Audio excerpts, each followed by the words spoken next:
Assalamualaikum warahmatullahi wabarakatuh.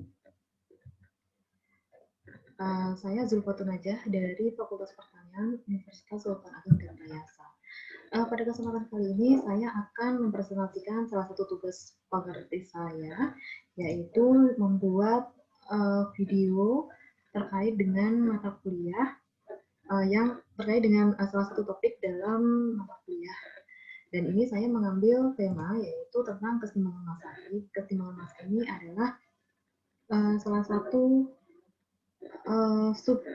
bab dalam mata kuliah Satuan Operasi Proses Pangan di Program Studi Teknologi Pangan. Nah, baik, saya mulai ya. Jadi ini adalah keseimbangan massa. Oke. Nah, capaian pembelajaran dalam mata kuliah ini yaitu supaya mahasiswa ini mampu memahami operasi pada industri pangan.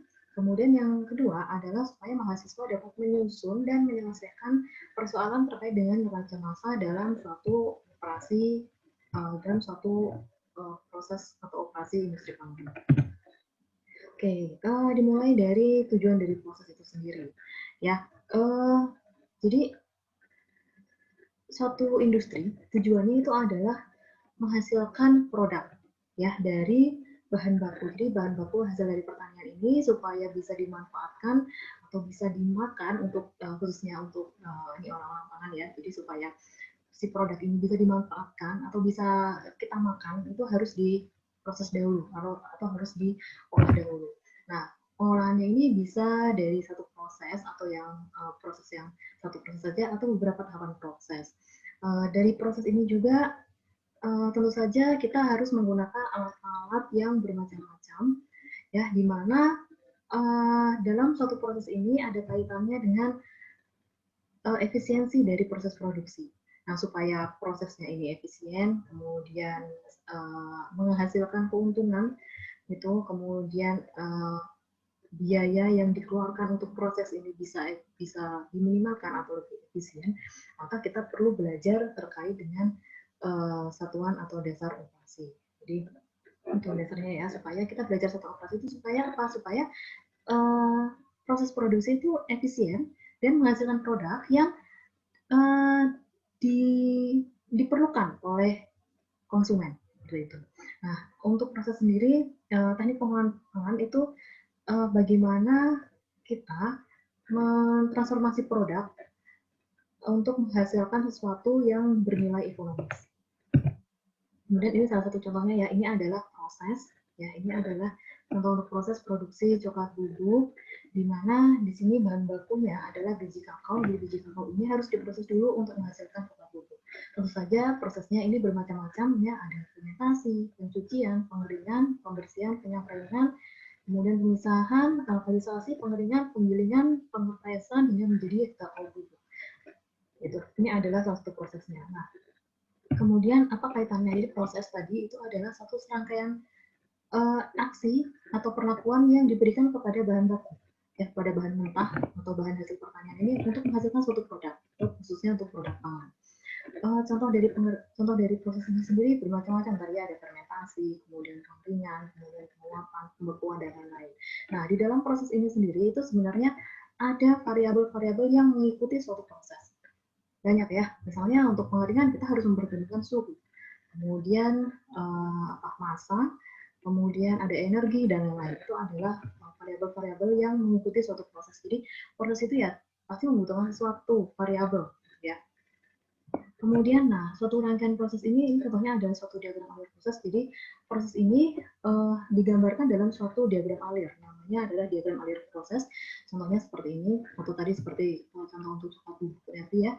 Jadi ini adalah ada bahan baku yaitu larutan gula masuk ke dalam proses evaporasi, kristalisasi, sentrifugasi, dan pengeringan. Akhirnya produknya menjadi gula kristal kering. Nah, di dalam suatu proses ini nanti kita akan membahas keseimbangan massa yang terjadi pada suatu proses. Jadi keseimbangan massa ini adalah suatu sistem untuk menentukan aliran konsumsi, produksi, dan akumulasi bahan-bahan dalam suatu proses. Ya, jadi di sini ada suatu aliran bahan di dalam suatu proses.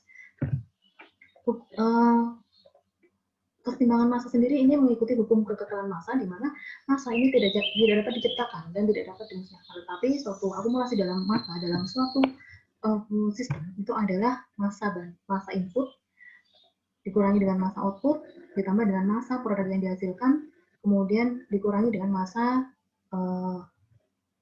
bahan yang dikonsumsi.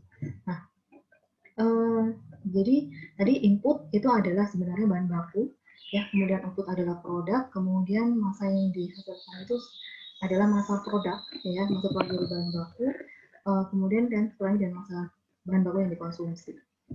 Oke, ini salah satu contoh untuk proses produksi etanol dari molase. Molase itu adalah limbah dari limbah industri gula, ya, di molase, kemudian ini akan diproduksi menjadi etanol. Ya, prosesnya melalui proses pemisahan, fermentasi, kemudian distilasi, dehidrasi, dan akhirnya menghasilkan etanol. Nah, dari mana, bagaimana aplikasi dari keseimbangan massa di dalam proses ini? Kita bisa lihat, nah ini adalah salah satu contoh untuk keseimbangan massa, ya. Jadi molase, berapa kilo yang diproduksi, nanti berapa kilo yang akan digunakan. Kemudian prosesnya fermentasi. Nah, jadi fermentasi ini pasti terjadi perubahan-perubahan, ya. Di ada molase ini kemudian diubah menjadi alkohol dan menghasilkan CO2. Itu adalah proses fermentasinya. Nah, di sini pasti ada melibatkan perubahan massa di dalam proses fermentasi ini. Perubahan massanya mengikuti reaksi kimia, ya, nanti ini nanti saya jelaskan nanti. Kemudian hasil dari fermentasi itu tadi ada alkohol, kemudian didestilasi, ya. Tentu saja limbahnya menghasilkan vinase, dan kemudian produk yang diinginkan dari hasil destilasi itu adalah alkohol murni. Nah, dari alkohol murni ini jadi alkohol masih campuran alkohol. Jadi hasil dari destilasi itu adalah campuran alkohol, kemudian dari campuran alkohol ini akan didehidrasi untuk menghasilkan etanol murni, ya. Ini adalah prosesnya. Nah, keseimbangan massanya adalah pergerakan aliran yang seperti ini, ya. Jadi ada massa bahan yang masuk, kemudian massa bahan yang dihasilkan seperti apa, gitu. Oke. Nah, begitulah penjelasan dari saya terkait dengan keseimbangan massa. Kemudian nanti kita akan beralih pada diskusi terkait dengan soal-soal yang terkait dengan neraca massa. Salah satu dengan seperti ini, ya, baik, nanti ini akan kita lanjutkan lagi di pada sesi diskusi. Baik, terima kasih. Assalamualaikum warahmatullahi wabarakatuh.